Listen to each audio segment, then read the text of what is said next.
Bonjour à tous et bienvenue sur la chaîne d'Headphone. Aujourd'hui, nous allons effectuer la réparation du vibreur sur l'iPhone 11 Pro Max.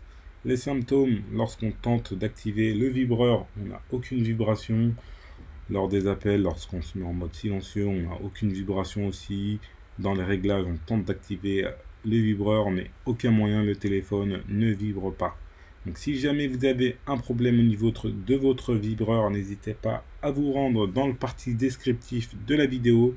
Vous aurez toutes les informations si jamais vous souhaitez effectuer la réparation en boutique ou commander la pièce détachée. On va commencer dans un premier temps par chauffer toute la partie avant de l'écran afin de pouvoir dilater le joint et retirer notre écran. Donc on va pour ça utiliser notre générateur d'air chaud. Donc, notre générateur d'air chaud, on chauffe tout le tour du téléphone afin de pouvoir dilater notre joint. On va ensuite utiliser notre kit outil. Donc si jamais vous commandez la pièce, vous aurez un kit outil qui vous sera fourni directement.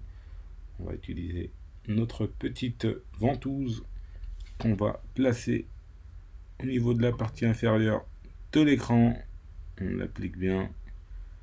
Une fois que tout ça est accompli, on va ensuite dévisser nos deux vis Pentalobe. Donc on a deux vis qui maintiennent notre bloc écran en place, qu'on va dévisser à l'aide de notre tournevis Pentalobe. Donc voilà, notre tournevis Pentalobe. On dévisse les deux vis. Voilà, on les dévisse. Alors c'est des longues vis. Elles ont toutes la même taille, donc pas de panique, hein. Si jamais vous les perdez, vous pouvez très bien les commander directement sur notre site internet. On va ensuite utiliser une petite lame. Alors faites très attention lorsqu'on utilise la lame afin de ne pas couper les nattes qui se situent en dessous de l'écran. On vient créer une légère ouverture et on insère ensuite notre spatule en plastique. La spatule en plastique afin de pouvoir décoller notre écran. Donc il est maintenu en place, il colle un peu avec le joint et il est légèrement clipsé. Donc on va retirer l'écran délicatement. Voilà, dans un premier temps on commence par un côté, ensuite l'autre. On va pas jusqu'au bout, on fait attention à la partie supérieure, car sur la partie supérieure on a notre Face ID. Donc faites très attention lorsque vous retirez votre bloc écran de ne pas abîmer le Face ID. Donc voilà, on va ensuite faire la partie du Face ID. Si jamais vous sentez un point dur, n'hésitez pas à chauffer la partie avant de votre écran. On va ensuite ouvrir notre écran comme un livre. Voilà, on a notre joint. Vous voyez, si jamais vous voyez que vous avez un petit filet, pas de panique, c'est notre joint qu'on va remplacer aussi par la même occasion. Donc on ouvre notre écran. Voilà, délicatement, on fait attention à nos nappes. Si nécessaire, on retire le résidu de joint. Voilà, on a maintenant accès à notre écran. On peut apercevoir les trois nappes, hein. On a une nappe qui gère notre écouteur interne et deux nappes qui gèrent notre écran. On va dans un premier temps retirer, déconnecter notre batterie afin de pouvoir travailler en toute sécurité. Donc pour ça, on va utiliser notre tournevis Trewing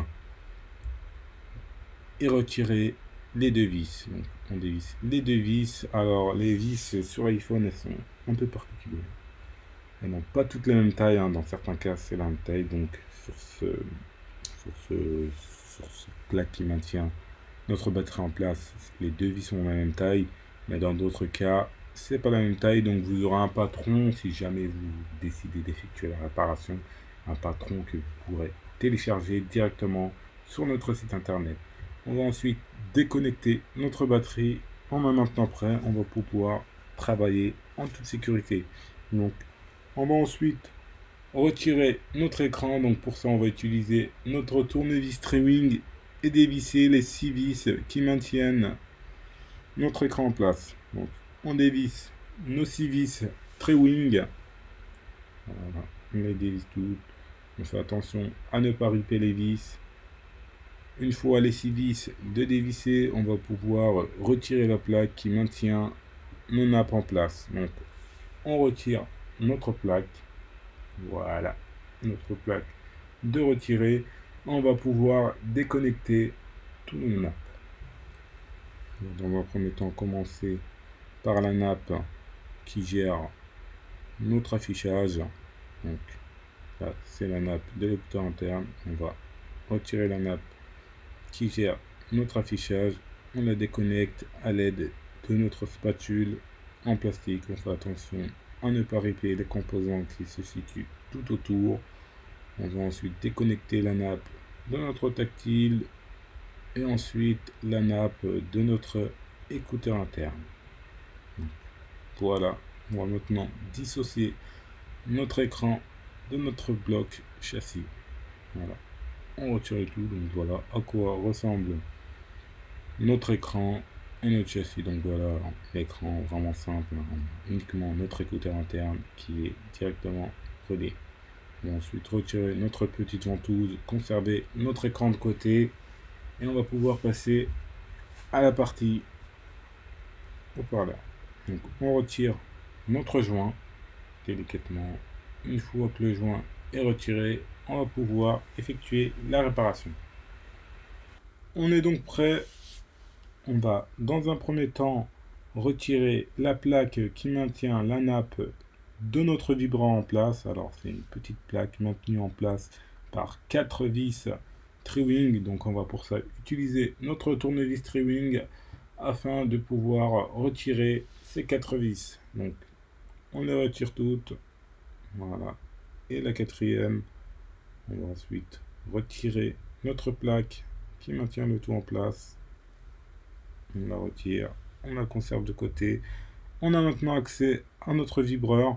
Alors notre vibreur, il peut être actionné via les réglages ou tout simplement via le bouton qui se situe sur le côté. Le bouton il passe derrière la batterie et il est connecté directement sur notre connecteur de charge. Et le connecteur de charge est relié à la carte mère. On va donc pour ça retirer les 3 vis qui maintiennent notre vibreur en place. Alors on a 2 vis Tri-Wing et une vis spéciale Philips. On va dans un premier temps retirer nos 2 vis Tri-Wing à gauche et en dessous du vibreur. Une fois qu'on l'a dévissé, on utilise notre tournevis spécial Philips 2.5 et on vient retirer notre vis. Une fois toutes les vis retirées, on va pouvoir déconnecter notre vibreur à l'aide de notre spatule en plastique. Alors le vibreur, dans certains cas, il peut être crypté. Il y a un boîtier spécial qui existe. C'est le même boîtier que pour transférer les données des écrans. Vous voyez sur les écrans, en fait, lors du changement d'écran, on a des numéros de série à l'intérieur des écrans. C'est la même chose sur le vibreur. Donc on fait le transfert de données si nécessaire. Ensuite, on va installer notre nouveau vibreur. Une fois le transfert de données effectué via le boîtier, on installe notre vibreur et on revisse notre vis. On va commencer par la première vis, la vis spéciale à l'aide de notre tournevis Philips. Voilà, on se met en place et on visse la vis. On va ensuite revisser nos 2 vis Tri-Wing à gauche et en bas du vibreur. Voilà, notre vibreur est maintenant en place. On va pouvoir reconnecter la nappe et réinstaller notre plaque. Donc, on visse ensuite les 4 vis qui maintiennent toutes nos nappes en place à l'aide du tournevis Tri-Wing. Donc dans un premier temps, on les pointe et ensuite on va toutes les resserrer. Voilà, directement, on resserre le tout. Toujours pointer les vis avant de tout resserrer. Voilà, le vibreur est maintenant placé. On va effectuer l'installation de notre nouveau joint. Nouveau joint, voilà, directement joint qualité premium. Donc, on se met en place, on calibre notre joint au niveau du bas. On vérifie qu'on soit bien calibré. Ensuite, on va utiliser notre petite spatule en plastique afin d'appliquer le joint uniformément tout autour du châssis. On fait attention, on a notre capteur de Face ID et nos caméras avant. Donc, on applique bien notre joint et on termine en l'appliquant avec notre spatule en plastique. Une fois le joint est bien appliqué, on va pouvoir retirer notre film de protection. Alors on a 3 films de protection. Nous allons prendre le temps à retirer le premier afin de pouvoir appliquer le joint. On retire le deuxième. On a encore un troisième niveau de film. On va pouvoir installer notre écran. Donc on se calibre bien, on vérifie bien les nappes, qu'elles soient bien recourbées, qu'elles ne viennent pas entraver lorsqu'on va réinstaller notre écran. On va connecter dans un premier temps la nappe qui gère notre écouteur interne. Donc, on se met en place, on calibre bien et on clipse le tout. On fait attention à ne pas riper les connecteurs. Une fois la nappe de l'écouteur interne bien clipsée, on va clipser ensuite la nappe de notre écran. Alors on a 2 nappes qui gèrent notre écran. On clipse la première nappe, voilà, et la deuxième. On vérifie ensuite que toutes les nappes soient bien en place et on installe notre plaque qui va maintenir toutes ces nappes là en place. Donc on place la plaque dans le bon sens et on revisse les 6 vis à l'aide de notre tournevis Trewing. Dans un premier temps, on les met tous en place. Voilà, on les pointe juste sans les serrer. Et ensuite, on serre le tout. Une fois que le tout est resserré, on va pouvoir reconnecter notre batterie. On se met en place et on reclipse notre batterie. On va ensuite réinstaller la plaque qui maintient notre batterie en place et revisser nos 2 vis Trewing à l'aide de notre tournevis Trewing. On se met en place, on les pointe, on fait 2 vis et ensuite on resserre le tout.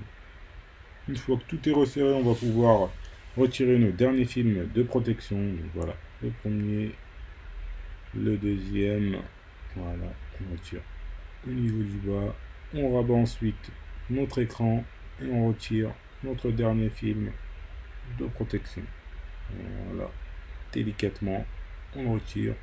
On va ensuite vérifier qu'on n'a aucune poussière qui vient entraver notre Face ID. On se calibre bien et on applique une légère pression.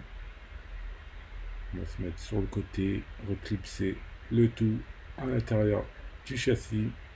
Une fois que tout est bien reclipsé, on va pouvoir revisser nos 2 vis Pentalobe.